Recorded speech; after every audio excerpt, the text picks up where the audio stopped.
بسم اللہ الرحمن الرحیم کی فضیلت کے متعلق عرض کرنا ہے۔ رسول اکرم صلی اللہ علیہ وسلم نے فرمایا، مجھ پر ایک ایسی آیات اتری جو کہ کسی نبی پر نہیں اتری گئی، اور وہ آیات ہے بسم اللہ الرحمن الرحیم۔ حضرت جابر رضی اللہ تعالیٰ عنہ فرماتے ہیں کہ جب یہ آیات اتری تو بادل مشرق کی طرف رک گئے، ہوائیں رک گئی، سمندر ٹھہر گیا، جانوروں نے کان لگا لیے، شیاطین پر آسمان سے شعلے گرے۔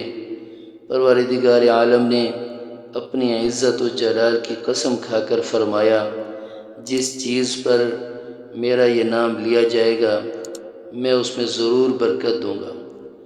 حضرت عبداللہ بن مسعود رضی اللہ تعالیٰ عنہ فرماتے ہیں کہ جہنم کے 19 دروغے سے جو بچنا چاہے وہ بسم اللہ الرحمن الرحیم پڑھے۔ اس کے بھی 19 حروف ہیں۔ ہر حرف پر ہر فرشتے سے فرشتہ بچاؤ کا سبب بن جاتا ہے۔ اس کی تائید ایک حدیث سے بھی ہوتی ہے جس میں 30 سے اوپر فرشتوں کو دیکھا ہے، وہ جلدی جلدی کر رہے تھے۔ یہ حضور صلی اللہ علیہ وسلم نے اس وقت فرمایا تھا جب ایک شخص نے ربنا ولک الحمد حمدا کثیرا طیبا مبارکا فی پڑھا تھا۔ اس میں بھی 30 سے اوپر حروف ہیں اور اتنے ہی فرشتے اترے۔ اسی طرح بسم اللہ الرحمن الرحیم میں بھی 19 حروف ہیں اور وہاں بھی فرشتوں کی تعداد بھی 19 ہے۔ آپ صلی اللہ علیہ وسلم کی سواری پر آپ کے پیچھے ایک صحابی رسول سوار تھے۔